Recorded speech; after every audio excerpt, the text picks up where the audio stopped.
네, 덴티움 아카데미와 함께하는 모히또에서 몰디브 한 잔이라는 컨셉으로 세미나를 진행을 하게 되었습니다. 연세 굿데이 치과의 박정철 원장입니다. 안녕하세요. 저는 강남 세브란스 병원 치과보철과의 표세욱입니다. 네, 반갑습니다. 네, 반갑습니다. 네, 우리 짠 한잔 할까요? 네, 반갑습니다. 네. 네, 올 여름에 우리의 속을 조금 시원하게 해줄 수 있는 그런 컨텐츠들을 했는데, 저는 이제 치주, 수술 전공이지만 또 우리 표세욱 교수님은 보철 전공이잖아요. 네.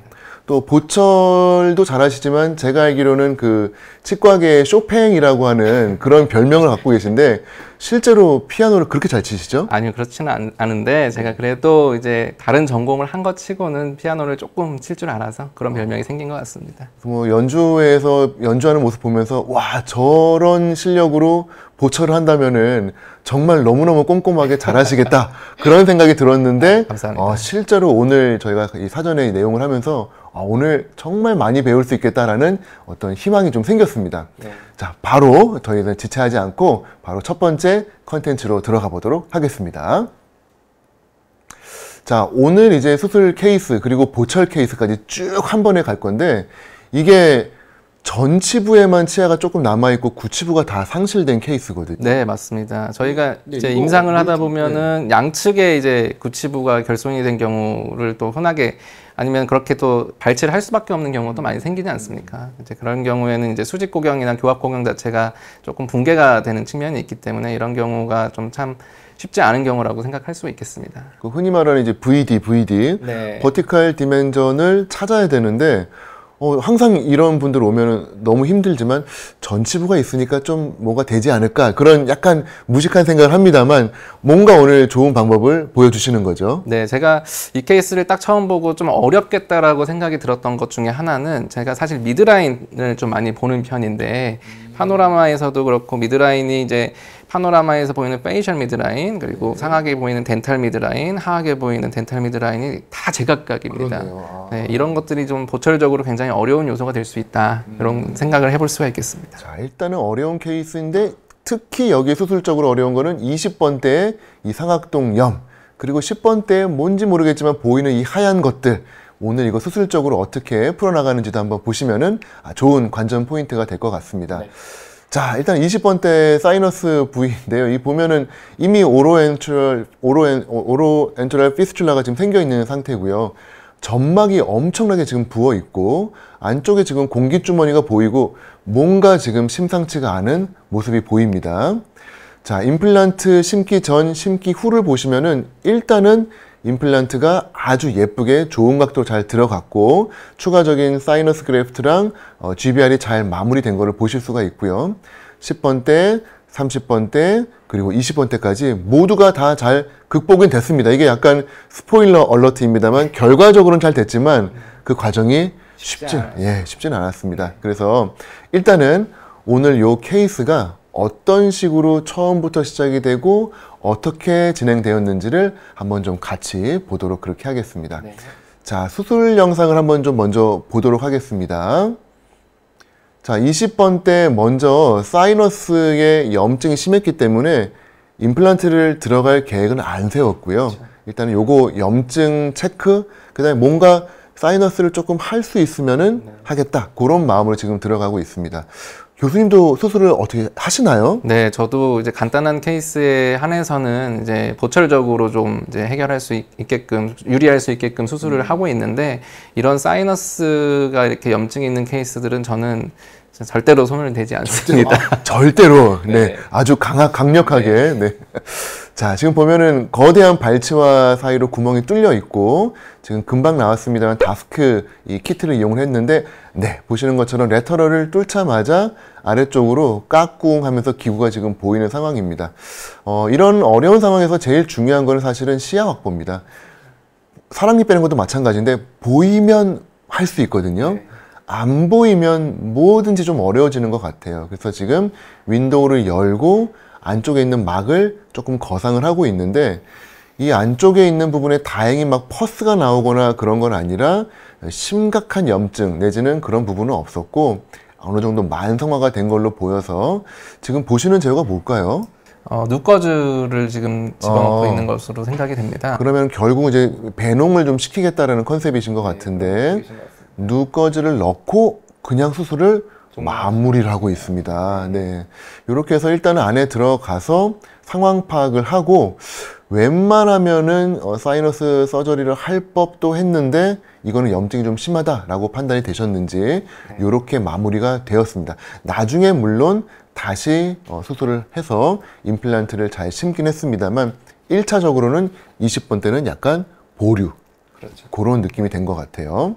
자, 그럼 이제 다른 부분부터 이제 진행을 해야 되는데 그러면 벌써 VD에 대한 고려를 해야 되거든요. 그렇죠. 교수님, 요게 뭐죠? 네, 이제 보통 저희가 보철을 시작하기 전에 수술을 해야 되는데 수술의 임플란트 포지션을 결정하려면 어쨌든 전체적인 보철 치료 계획이 나와야 되는 것이거든요. 그래서 그러기 위해서 저희가 안면 스캔도 하고 구강 스캔도 하고 그다음에 뭐 필요하면 이제 CT도 찍어서 그런 정보들을 다 중첩을 하는 이제 이런 디지털 통합 환자를 만드는 그런 과정이라고 보시면 되겠습니다. 이거를 안 하면 그럼 안 예뻐지는 게 문제인가요? 아니면 뭐 기능이 안 좋아지는 뭐가 주안점이죠? 사실 디지털 기술이 개발되기 전에도 저희는 아날로그 방식으로 이미 이런 작업들을 충분히 다 했었는데 예를 들어서 페이스보호를 한다든지 환자가 가지고 있는 교합을 체크해서 교합기에 이제 인기를 하는 그런 과정들이 조금 더 간편해졌다고 보시면 되겠습니다. 그러니까 좀 더 편리성을 위해서 그렇습니다. 그렇게 사용을 하는 거군요. 네. 환자분이 제가 보기엔 약간 외국 분이신 것 같은데 되게 멋있게 잘생기신 분인데 앞니가 지금 안 예쁘니까 이게 되게 치명적입니다. 그리고 말씀하신 대로 미드라인이 코가 약간 또 좀 돌아가 있고 심미적으로 하기 진짜 어려울 것 같은데 어떤 식으로 진행이 되는지 한번 좀 자세히 볼 거고요.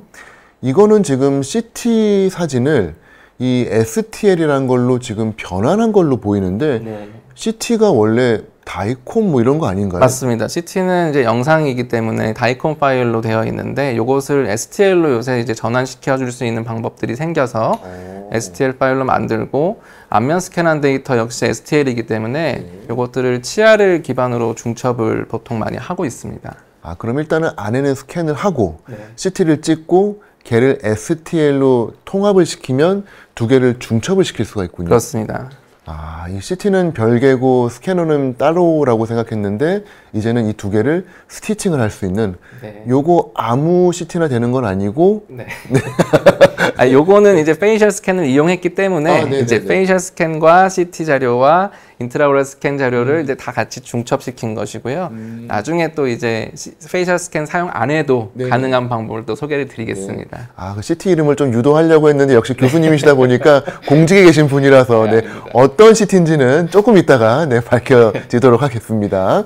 자, 요 부분이 이제 제가 좀 망설여지는 어려운 부분인데 여기다가 막 선을 긋고 막 뭘 하더라고요. 이게 뭐 하는 건가요? 그렇습니다. 저희가 이제 레퍼런스 플레인을 잡는 과정이라고 보실 수가 있는데 일반적으로 저희가 그 프랑크푸르트 호라이즌탈 플레인이라고 하는 이제 내추럴 포스처에서의 사람들이 가장 많이 있는 이 플레인의 평행한 점을 이제 평면을 잡는 것을 이제 기본으로 하고 있습니다. 거기서부터 이제 시작해서 뭐 교합 평면도 잡고 여러 가지 평면을 정의를 하는 것인데요.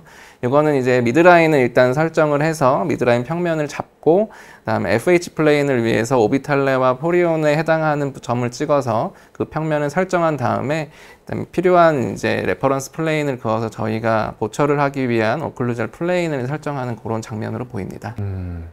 자, 그런 어려운 과정을 통해서 이렇게 버추얼 셋업을 해서 지금 보시는 저 교합 평면을 아까 그 CT 대응을 통해서 만들어진 거군요. 것입니다. 그렇죠.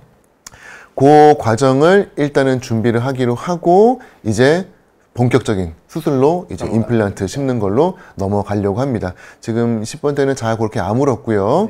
10번 때로 이제 들어가서 임플란트 수술이 진행이 됩니다. 자, 보시면은 지금 우리 대표님, 정성민 대표님의 좀 특징적인 테크닉이신데 수술하기 전에 꼭 항상 저렇게 연조직을 이 벌을 이용을 해가지고 긁어내시더라고요. 예. 저도 이제 뭐 좀 이런저런 기구로 긁어내긴 하지만 가장 깔끔한 방법인 것 같아서 한번은 좀 써봐야지 하고 있는 테크닉인데 한번 기회가 되면 좀 진행해 보려고 합니다. 방금 다스크 벌을 이용을 해가지고 정말 깔끔하게 멤브레인 천공이 잘 안 생깁니다. 왜냐하면 다이아몬드 버기 때문에 이 생기는 그 본 데브리가 멤브레인을 약간 보호를 해주거든요. 그래서 되게 안전하게 이제 거상이 되는데 지금 보시는 콜라겐 그래프트가 들어간 걸로 봐서는 영상엔 나오지 않았지만 약간의 천공이 좀 있지 않았을까 하는 합리적인 좀 의심을 좀 해보고요. 건너떴기 때문에 저는 잘 모르겠습니다.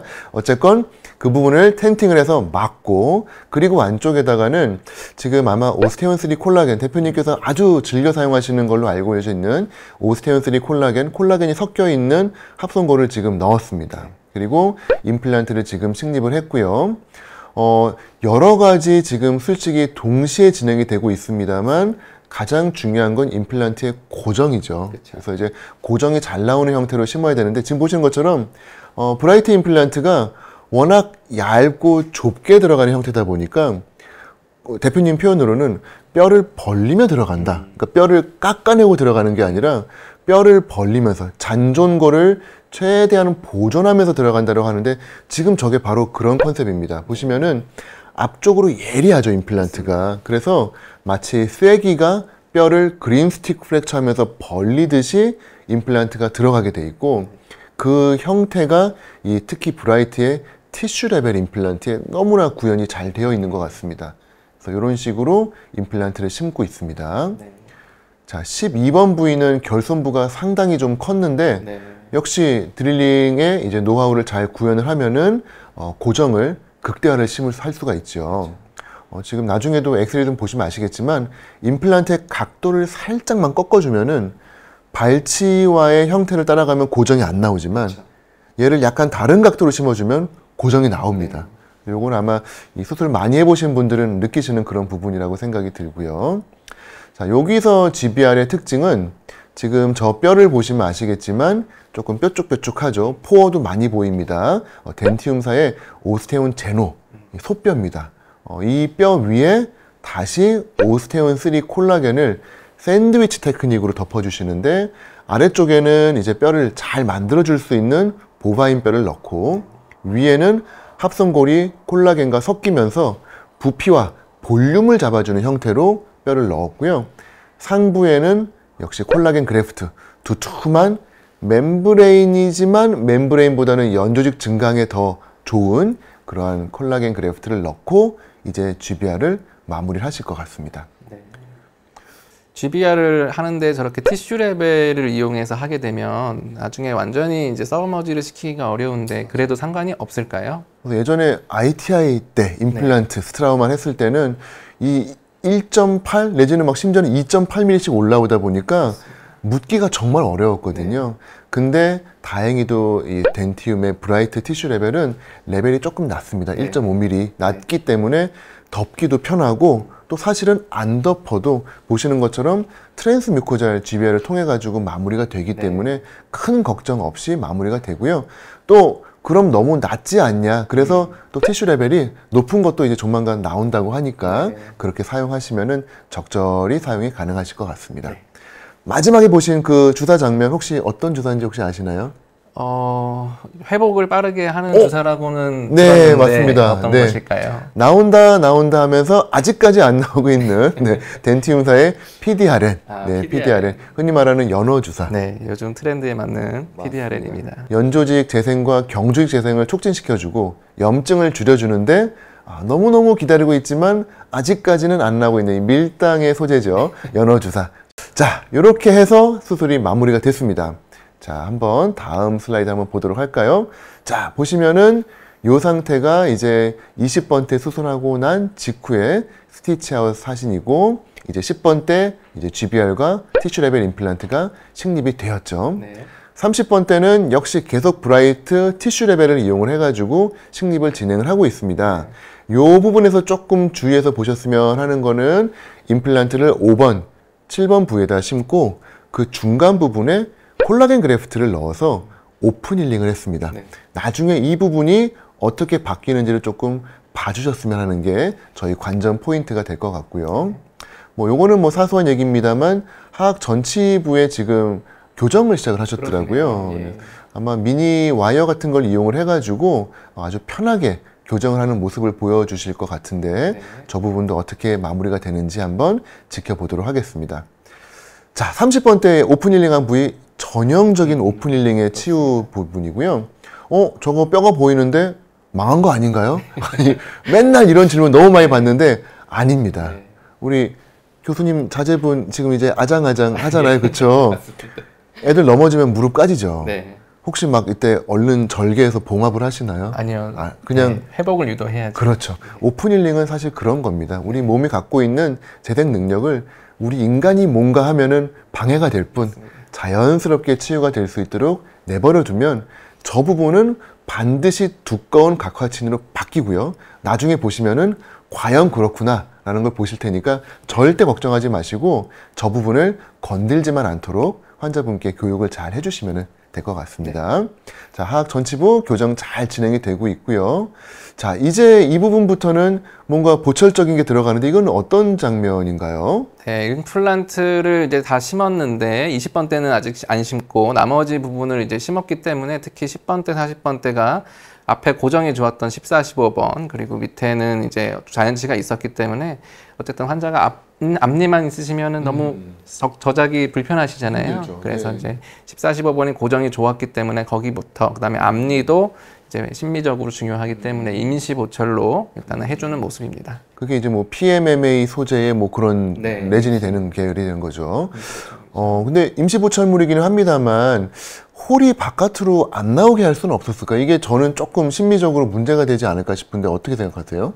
사실 전치부에 이 홀이 바깥으로 나오면 이런 12번 같은 부위에는 좀 치명적이긴 합니다. 특히 레진 홀로 나중에 메꿀 수밖에 없는 상황이기 때문에 요거가 변색이 또 되고 그러면은 또 심미적으로 안 좋은 상황이 돼서 전치부에서 만약에 티슈 레벨을 사용하는 경우에는 이런 홀이 바깥쪽으로 뚫릴 수 있다는 그런 감안 하에 이제 티슈 레벨을 식립하셔야 되고, 다행인 건 브라이트 임플란트에서는 이제 타이베이스라고 하는 어버트먼트를 사용하면 각도 15도 각도 내에서 앵글드로 접근을 할 수 있는 또 옵션이 있기 때문에 그런 티슈 방법도 레벨 상부에 어벗을 연결할 때 각도를 꺾을 수 있군요. 뭐 멀티 유닛이나 이런 것들을 사용하면 네. 이제 그렇게 할 수 있는데 티슈 레벨은 사실 여러 가지로 보철적인 옵션이 제한이 되기는 합니다. 그러니까 치주적으로는 참 좋은 임플란트인데 네. 상악 전치부에서는 조금 이런 어려움이 좀 있다. 네. 기술적으로는 그래도 극복할 수 있는 방법들이 조금 나오겠지만 현재로서는 레진홀을 잘 메꾸는 게 그러면은 제일 레진홀을 중요하겠네요. 잘 메꾸고 필요하면 이제 스테인을 하거나 이제 글레이징 같은 걸 통해서 네. 이제 그렇게 처리하는 수밖에는 없습니다. 네. 그래서 일단은 PMMA가 이제 이렇게 들어갔고 위치가 워낙 좋다 보니까 가장 중앙에 홀이 잘 연결된 걸 볼 수 있고 네. 치주적으로 인브레이저가 확실히 열려 있기 때문에 앞으로 이제 건강하게 잘 쓸 수 있지 않으실까라는 네. 생각이 듭니다. 다른 부위 치아들이 사실 조금 상태가 좋지가 않아서 다른 부분도 이제 크라운이랑 교정을 지금 진행을 하고 있는데 네. 어쨌건 간에 이제 다른 부분도 차근차근 PMMA가 들어갔고 그럼 VD가 확보가 되는 거죠. 맞습니다. 그럼 이제 미뤄뒀던 숙제를 할 시간인데 20번 때 한 달이 됐는데도 네. 안 막힙니다. 뚫려 있네요. 이런 환자 있으면 진짜 속상할 것 같은데 어떻게 이거를 접근을 해야 될지 한번 보도록 그렇게 하겠습니다. 네. 자, 20번 때 잇몸을 지금 열고 있습니다. 아까 보셨던 누공 있었던 부분이 그대로예요. 네. 하나도 안 막혔습니다. 자, 이제 윈도우도 다른 데를 뚫어가지고 조금 더 시야 확보를 하는 거죠. 접근을 잘 할 수 있도록 다스크버를 이용을 해가지고 시야를 아예 크게 엽니다. 네. 이게 멤브레인 퍼포레이션 됐을 때는 돌아가는 게 차라리 낫습니다. 그 부분을 뭔가 깨작깨작 되는 것보다 돌아가는 게 차라리 나을 것 같아서 윈도우를 매제할 쪽으로 조금 열어주신 것 같고요. 다스크 인스트루먼트 이제 1, 2, 3, 4 네 가지가 있는데 번호대로 따라가면은 어느 순간 멤브레인이 거상이 되어 있기 때문에 벌써 이런 정도의 속도로 멤브레인이 거상이 됩니다.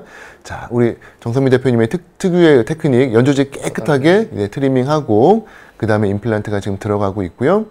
역시 이 경우에도 티슈 레벨 임플란트를 식립을 하실 건데 아주 드릴링을 저속으로 해서 골 삭제를 최소화하고 지금 벌리면서 들어가려고 하는데 이때 여기서 티슈 레벨을 심을까 본 레벨을 심을까 조금 아마 고민이 되실 거예요. 왜냐하면 티슈 레벨로 깔끔하게 마무리하면 좋지만 또 이 경우에는 치유가 워낙 안 좋을 수 있기 때문에 서브머지를 하는 게 안전할 수 있어요. 왜냐하면 티슈 레벨은 그만큼 올라오기 때문에 맞습니다. 이게 덴처나 뭐라도 걸리면은 불안하거든요. 그래서 요 포인트에서 과연 본 레벨을 쓰실지 티슈 레벨 쓰실지 한번 좀 지켜보면 재밌을 것 같고요. 자, 지금 이제 합성골 오스테온 3 콜라겐을 밀어 넣어서 마치 크레스탈 같은 레터럴이죠. 이미 레터럴은 열려 있습니다만 크레스탈 어프로치로 임플란트가 잘 이 에이펙스가 서포트가 될 수 있도록 뼈 이식을 추가로 진행을 했고요. 안쪽 부분을 추가로 더 거상을 해가지고 안쪽에 있는 부분에 뼈가 충분히 들어갈 수 있도록 지금 접근을 하시고 있습니다. 자, 이제 예전에는 여기에 버티컬을 많이 열어가지고 수술을 어렵게 했었는데 워낙 기구들이 좋아지고 있기 때문에 윈도우를 최하방에 열어가지고 하게 되면은 예전만큼 플랩을 크게 열지 않아도 충분히 미니멀리 인베이시브한 수술이 가능한 것 같아요. 그래서 지금 24번, 25번 식립하고 26번은 아마 건너뛰고 27번 부위에 식립을 할 것 같습니다. 지금 보시는 오스테온 3 콜라겐이 너무 사실 편하다 보니까 저도 사이너스 할 때 많이 쓰거든요. 이게 뭐 뼈를 짜 넣는 형태도 있고 뭐 퍼 넣는 형태도 있는데 보시는 것처럼 그냥 적셔서 넣어서 이렇게 힘주면은 순식간에 쭉 흩어지기 때문에 사실은 너무 편리합니다. 지금 보시면은 방금 임플란트 제거한 모습을 보실 수 있는데 티슈 레벨 아까 말씀드린 대로 티슈 레벨은 높아요. 목이 있기 때문에 불안합니다. 그래서 지금 이 경우에는 서브머지를 위해서 안정적인 임플란트를 위해서 본 레벨로 교체한 모습을 보실 수가 있고 이왕 교체한 김에 앞에 것들도 다 그냥 본 레벨로 진행을 하고 있습니다. 이게 사실은 가장 안전한 방법이죠. 물론 2차 수술하는 번거로움이 있긴 합니다만 자, 보시는 장면은 론저를 이용을 해가지고 뾰족뾰족한 뼈를 조금 다듬어 주시는 장면. 그래서 부드럽게 커버가 될 수 있도록 하고 있고요. 제가 이제 가장 좋아하는 콜라겐 그래프트. 저것만 있으면 수술이 스트레스가 없습니다. 오픈 힐링이 가능하기 때문에 그냥 이제 이렇게 하고 뭐 사실은 너무 대충 하는 거 아니야 라고 생각이 들지만 오히려 저 부분이 오픈 힐링이 되면서 각화치은이 증가가 되거든요. 그렇기 때문에 어려운 FGG 안 하고도 임플란트 쉽고 오픈 힐링 되면서 각화치은 만들어지고 하면은 사실은 세상에 이렇게 쉬운 연조직 증강술이 없습니다. 보철적으로도 각화치은이 있는 게 훨씬 유리하기 때문에 그렇죠. 치주과만 각화치은을 좋아하는 게 아니군요. 그럼요. 보철과에서도 굉장히 중요한 포인트입니다. 그렇군요. 그래서 저희는 각화치은이 많으면 많을수록 이 임플란트는 오래 간다 라고 생각하는데 물론 표 교수님의 논문에 따르면은 어버트먼트가 이 사인이냐 코사인이냐의 탄젠트냐 뭐 그거에 따라 다르다고 하셨는데 어떻게 뭐 각화치은 공감하시나요? 충분히 공감하고 있고 브라이트 임플란트가 티슈 레벨을 사용하면서 그 넥 부위를 굉장히 얇게 가져갔더라고요. 그래서 저는 이 부분이 티슈 레벨을 이용하면서도 GBR을 하기에 굉장히 유리한 점이라고 생각을 하고 있고 나중에 보철모를 하더라도 이렇게 마이크로 갭이나 마이크로 리키지가 없는 티슈 레벨이 그런 이제 얇은 디자인까지 가지고 있으니까 훨씬 치주적으로나 생물학적으로 유리할 것으로 생각이 됩니다.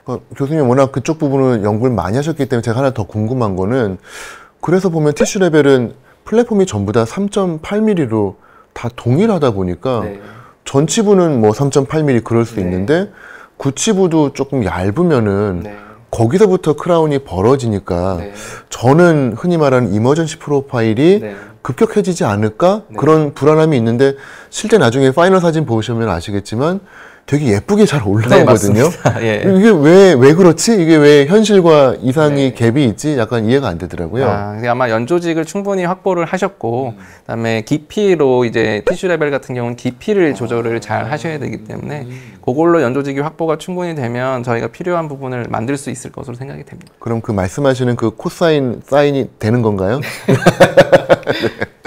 제가 자꾸 놀리는데 죄송합니다. 제 표세익 교사랑 워낙 친해서 물론 유명하신 분이긴 하지만 저는 그 어린 시절을 다 봐왔기 때문에 자 어쨌건 20번 때 서브머지 했습니다. 본 레벨이었기 때문에 서브머지가 잘 됐고 부분 오픈 힐링처럼 보이는 부분도 이미 연조직으로 일주일 만에 이렇게 예쁘게 잘 치유가 돼서 오신 모습을 볼 수가 있고요. 나중에 이제 2차 수술을 하면서 힐링 어버트먼트를 연결을 해가지고 보철을 진행하는 모습을 보실 수가 있고, 다른 부분들 이제 PMMA 프로비저널 크라운 들어간 부분 어느새 하악 전치부 교정이 다 끝났고요.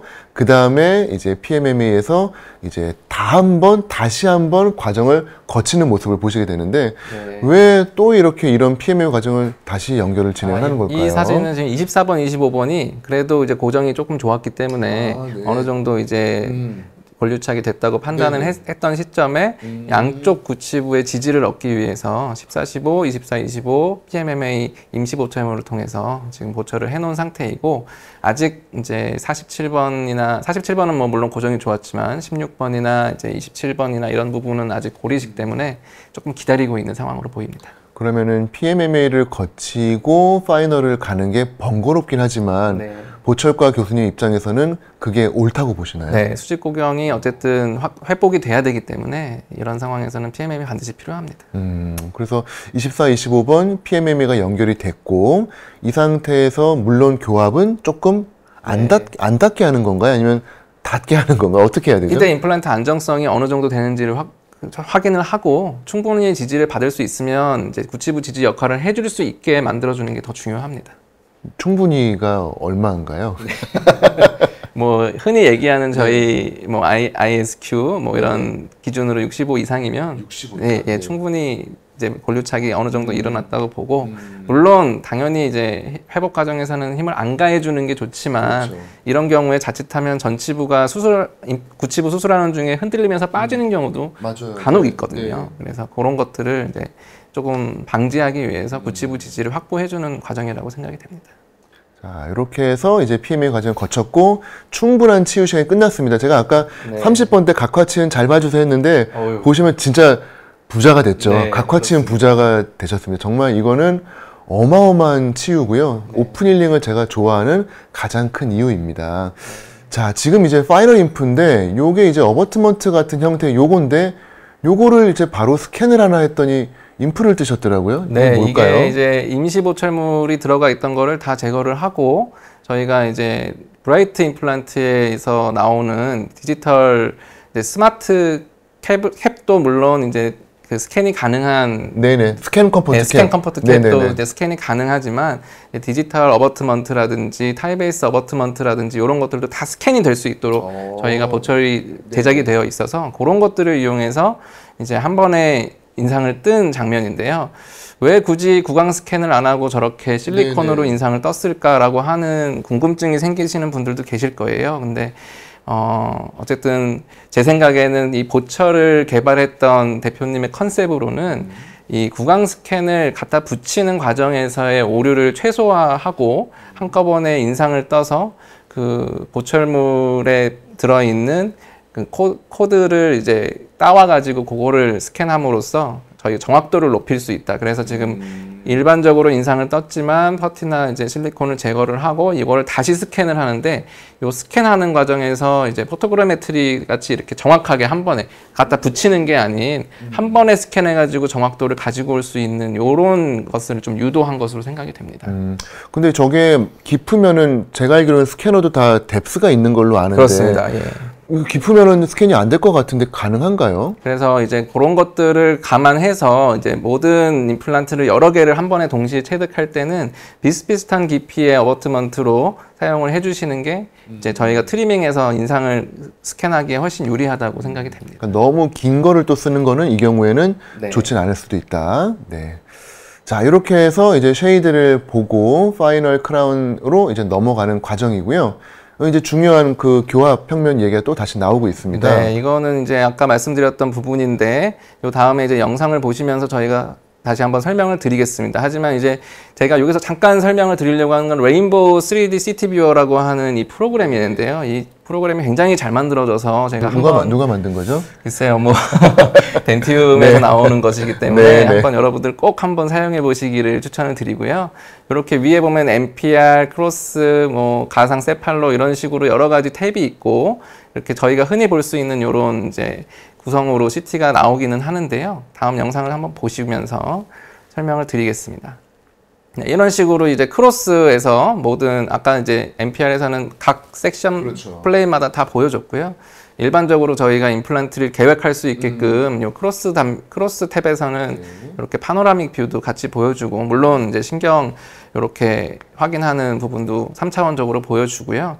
옆에 보면 단면도 이렇게 한꺼번에 여러 개 9개를 크게 큰 화면으로 동시에 볼 수 있기 때문에 임플란트 계획하는데 굉장히 유리하고요.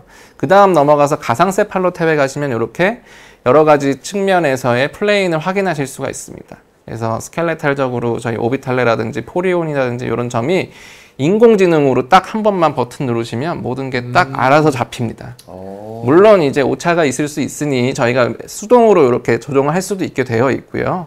그래서 평면이 알아서 쫙 잡힙니다. 너무 편하겠네요. 너무 편합니다. 네. 그래서 이거를 사용해 보시면 FH 플레인, 그다음에 ANS, PNS 플레인을 사용을 하고 있어요. 그래서 고 플레인, 오클루잘 플레인이 이렇게 차례로 보이시고요.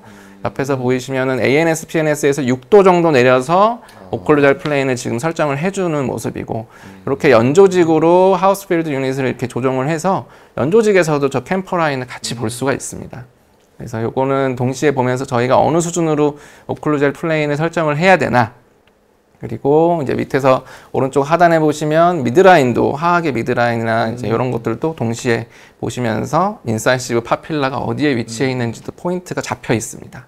그래서 모든 점들을 동시에 이 네 화면에서 다 확인하실 수가 있습니다. 편하네요. 네.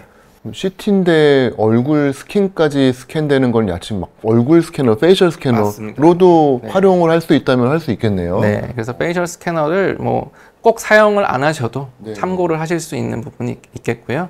그래서 엑소캐드에서 구강 스캔을 가지고 와서 CT를 가지고 중첩을 시키면서 아까 정했던 오클루잘 플레인이나 여러 가지 레퍼런스 플레인들을 STL 파일로 같이 가지고 올 수가 있습니다. 그래서 같이 가지고 오면 얼굴 그 연조직이랑 그다음에 CT 골격이랑 그다음에 플레인까지 같이 가지고 와서 이 덴탈 캐드에서 작업을 하는 데 큰 도움이 될 수 있죠. 저 앞에 있는 저 치아만 가지고 지금 CT랑 STL이랑 다 갖다 붙은 거군요. 그렇죠. 신기하네요. 뒤에 임플란트도 같이 지금 네네네. 스캔이 돼 있기 때문에 거기도 같이 이제 체득이 가능합니다. 기술이 정말 좋아졌네요. 네. 자, 이렇게 해서 전체적으로 영향을 이제 모든 거를 고려해가지고 볼 수 있는 그런 상황을 만든 거군요. 네, 맞습니다. 네. 자, 이렇게 해서 이제 만들어진 파이널 보철물 사진을 조금만 더 자세히 보면은 상악 그리고 하악 모습이 보이고 교정도 잘 끝났네요. 네, 12번 보시면 많이 괜찮죠? 들어갔죠? 티 안 나는데요? 네. 요 안쪽으로 잘 넣었습니다. 네. 역시 PMMA 단계에서는 좀 그렇게 하지만 또 마지막 파이널에서는 신경을 좀 써서 안으로 앵글을 좀 사용을 하신 것 같습니다. 자, 이렇게 해서 환자분의 마지막 웃음이 이렇게 됐고요. 이 보신 환자 케이스랑 조금 비슷한 유사 케이스를 간단하게만 하나만 보고 오늘 첫 번째 강의를 조금 마무리하려고 하는데, 이거는 구치부가 있는 것도 아니고 없는 것도 아닌 그런 케이스. 이거는 뭐죠? 네. 이 환자는 61세 여자 환자분이신데 10번대랑 40번대에 지금 구치부가 없죠. 그래서 이렇게 엇갈리게 교합이 되는 상태에서는 이렇게 플레인이 기울어지면서 형성이 되면서 미끄러지면서 하악이 이렇게 돌아갑니다, 오른쪽으로. 그래서 그런 문제가 있어서 아마 여러 가지 심리적인 문제, 앞에 전치면 아마 많이 돼 있죠. 그래서 그런 것까지 해서 아마 수복을 다 했던 케이스였습니다. 이게 환자분들 중에는 어금니가 없으면 앞니를 이상하게 물면서 턱이 돌아가 있는 그런 분들도 계시다 보니까 크라운을 거기에 맞춰야 될지 원래 턱 관계로 찾아야 될지 잘 모르겠는데 그거를 이제 어떻게 하는지 한번 좀 보도록 하겠습니다. 자, 일단은 덴티움 브라이트 티슈 레벨 임플란트가 식립이 되었고요. 그리고 PMMA 과정 거쳤고 뼈에 아주 안전하게, 그리고 뼈를 살짝 벌리는 느낌으로 티슈 레벨, 특히 끝이 뾰족하기 때문에 뼈를 벌리면서 들어가는 효과가 있습니다. 이후에 팔로업 케이스 보시면은 안정적으로 뼈를 잘 유지하고 있는 이 임플란트 스레드 디자인 자체가 응력 분산을 참 잘해주는 임플란트구나. 그리고 변연골에 흡수가 없는 되게 좋은 디자인이구나 라는 걸 알 수가 있고요. 파이널 디자인 보시면 아까 말씀드린 3.8mm 플랫폼인데 이렇게 해서 보면은 또 되게 예쁘게 잘 올라간 것 같아서 3.8이 작은 건 아니구나 라는 생각도 좀 드는데, 높낮이를 조절하면서 이렇게 예쁜 보철물이 가능한 것 같습니다. sul자가 이제 조절을 할 수 있게끔 티슈 레벨에서 여지를 주는 것이죠.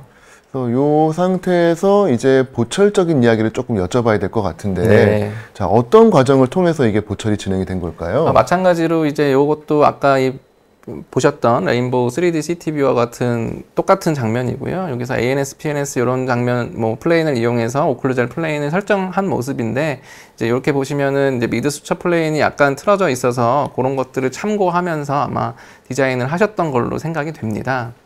그래서 요게 이제 CT 다이콘 파일과 이제 플레인 STL로 이제 가지고 와서 구강 스캔까지 같이 다 중첩을 시켜놓은 모습이고요. 오클루전 플레인 잘 잡혀 있고, 요게 이제 초진에서 이제 스캔했던 장면이고요. 여기서 VD를 조금 올리셨더라고요. 이제 올릴 때 어떻게 하셨는지를 보실 건데, 요게 이제 샤이닝사에서 나오는 3D 페이스 스캐너, 메티스마일이라고 하는 걸 이용한 거고요. 손으로 들고 하는 그런 형태의 스캐너죠. 네. 그래서 요거 페이스 스캐너와 이제 인트라오럴 스캐너와 CT를 이용해서 요거를 이제 중첩해서 아마 이제 치료를 하셨던 것 같습니다. 환자분의 약간 턱이 좀 돌아가 있긴 하네요. 네, 그럼 확실히 이게 약간 좀 미끄러져 있는 모습이 보여서 스마일 라인이 이렇게 썩 좋아 보이지가 않습니다. 맞추기 어려울 것 같습니다. 네. 그래서 이런 것들을 이제 이용해서 상담하실 때 이렇게 이제 변할 수 있다. 이렇게 상담을 하면 환자 동의율에 많은 도움이 될 것 같고요.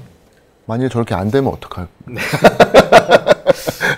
안 될 수도 있겠지만 안 될 수도 최대한 있어요. 저기에 이제 그래도 보겠다? 아무것도 없이 하는 것보다는 네, 이렇게 될 수 있다. 네, 정도까지 네. 말씀해 주시면 될 것 같습니다. 알겠습니다. 네, 그래서 이렇게 임시 치아를 지금 넣기 위해서 임플란트를 식립을 해놓은 상태시고, 요거를 다시 한번 이제 다음에 보시면 스캔을 하셔가지고 임시 치아를 넣었죠.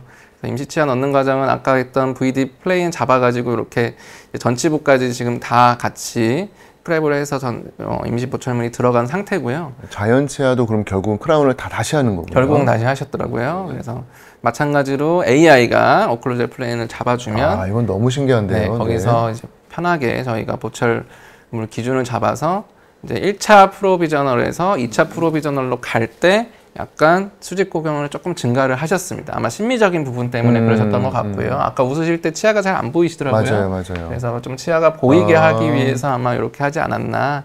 여기서 중요한 건 퍼티 인덱스를 통해서 CT 체크 바이트를 뜨는 장면인데, 네네. 저희가 덴티움 CT를 가지고 레인보우 3D CT 뷰어를 이용할 때 반드시 VD가 확정된, 고정된 상태에서 CT를 찍으셔야 되기 때문에 이렇게 퍼티로 CT 바이트를 물고 CT를 찍으시는 게 좋습니다. 그럼 저거는 환자분이 가장 편한 위치로 저 퍼티를 이용해서 물고 그대로 CT를 들어가서 찍는 그런 관계인가요? 네, 환자분이 네. 편한 위치보다 저희가 이제 사실 설정한 위치로 네네. CT를 찍는 만들어놓고. 게 의도이고, 그렇군요. 이렇게 전치부를 주로 이제 물리는데 전치부에 이렇게 약간 넓게 하는 거는 네네. 이제 그 치아와 입술의 경계 부분을 조금 구별하기 위한 의도로 생각이 됩니다. 너무 이제 벌케하지 않도록 하기 위해서 치아의 표면을 약간 바르듯이 네. 그렇게 진행이 됐네요. 그래서 들어 올렸고요. 네. 그래서 2차 프로비저널이 완성됐을 때 약간 좀 이제 치아가 길어 보이죠? 그렇네요. 네네. 길어져서 이제 스마일 라인 나중에 볼 때 치아가 잘 보이시는 모습을 볼 수 있습니다. 그래서 2차 프로비저널 들어간 모습인데 아주 깔끔하게 미드라인도 크게 벗어나지 않은 상태에서 잘 수직 고경 증가가 됐습니다. 그래서 2차도 마찬가지로 이제 CT를 이제 확인을 할 때 저렇게 퍼티 인덱스를 통해서 새로운 VD이기 때문에 다시 한번 이제 CT를 찍어서 최종 보철물 디자인에 응용을 하는 모습이고요. 이렇게 물어서 퍼티 인덱스를 가지고 저렇게 찍으면 저런 형식으로 전치부에 나타납니다. 하지만 하우스필드 유닛을 이제 조정을 하면 저희가 원하는 또 장면을 찾아낼 수가 있겠죠. 이렇게 조정을 하면 임플란트만 딱 보이는 이제 이런 덴시티가 나옵니다. 허공에 막 임플란트 떠 있는 그림이 바로 이 그림이군요. 네, 맞습니다. 네. 그래서 여기서 저희가 추출을 해서 위치를 중첩을 하면 이걸 임플란트 본을 안 떠도 이렇게 CT에서부터 임플란트 위치를 직접 가지고 오는 그렇네요. 이런 이제 장점이 있을 수가 있습니다. 정말 신박합니다. 네. 네. 그래서 임시 치아의 교합 관계나 이런 것들을 다 조정을 해서 본 덴시티랑 이런 걸 조정을 해서 이렇게 확인한 모습이고요. 그래서 이런 것들을 이제 CT에서 다 가지고 왔기 때문에 거기다가 이제 콘다일 있지 않습니까? 네네. 콘다일을 그대로 가상교합기에 넣어서 더 필요한 이제 측방이나 전방 유도 같은 것들을 설정을 하고 최종 디자인을 들어간 그러니까 모습. CT로 저렇게 스컬 자체를 다 볼 수 있다는 게 엄청난 네, 힘인 엄청난 거군요. 정보입니다. 이거는 진짜. 저희가 알고 있던 그 예전에 그런 CT가 아니군요. 네. 이제 파이널입니다. 예쁜데요? 그래서 이제 구치부 이게 되는 것까지 아까 확인하시고 지금 딱 들어갔는데 미드라인도 아주 예쁘게 잘 맞죠. 너무 잘 맞는데요. 네. 야, 아까 그 여자분이 정말 만족하셨을 것 같아요. 네, 그렇습니다. 이거는 정말 치과의 꽃은 역시 보철이다라는 말이 나올 정도로 아주 예쁘게 잘 된 것 같습니다. 네. 그래서 이제 스마일 라인도 사실 뭐 이런 것도 안면 스캐너로 중첩을 해서 볼 수도 있지만 실제로 보시면 정말 예전보다는 네네. 확연하게 스마일 라인이 좋아진 것을 볼 수가 있습니다. 이 모든 게 이런 장비를 이용해서 하니까 이 미드라인, 페이셜 미드라인 다 맞추면서 네. 가능한 거군요. 저희 이제 뭐 기공소에다가 핸드폰으로 사진 찍어서 맞습니다. 보내고 막 이랬는데 맨날 선 그리고 뭐 이렇게 막대기 갖다 붙여놓고 물고 이랬는데 이런 것들이 한 번에 해결이 됩니다. 세월이 정말 많이 바뀐 것 같습니다. 네, 이렇게 해서 이 구치부가 무너져 있는 환자의 버티칼 디멘전을 회복하는 그리고 심미적인 보철까지 완성하는 그 모든 수술과 보철 내용을 했는데 사실 뭐 수술은 수술이지만 보철이 사실은 제일 중요한 역할을 할 수밖에 없겠군요. 처음에 이제 수술도 사실 정확한 위치에 심어야 되기 때문에 그러려면 보철적으로 저희가 진단을 해야 되는데 이 CT를 이용하면 굉장히 진단하는데 편의성을 가지고 오고 또 AI를 이용하지 않았습니까? 그렇죠. 그러면 CT에다가 AI까지 이용을 했으니까 이걸 한번 꼭 사용해 보시기를 추천을 드립니다. 이거 정말 기술이 너무 많이 발전했다는 생각이 들고요. 혹시 이 CT를 적극 활용을 아직 안 하고 계셨다면은, 저는 사실 있긴 있는데 저런 기능이 있는 줄 몰랐거든요. 오늘 바로 한번 버튼을 눌러보도록 해보겠습니다. 자, 덴티움 아카데미와 함께하는 몰디브에서 모히또 한 잔. 이 아닌 모히또에서 몰디브 한 잔. 오늘 첫 강의였고요. 앞으로 이어지는 강의들 더 보철적으로 재미있는 내용들 많이 있으니까 꼭 다시 좀 뵀으면 좋겠습니다. 오늘 수고 많으셨습니다. 네, 수고하셨습니다. 네, 감사합니다.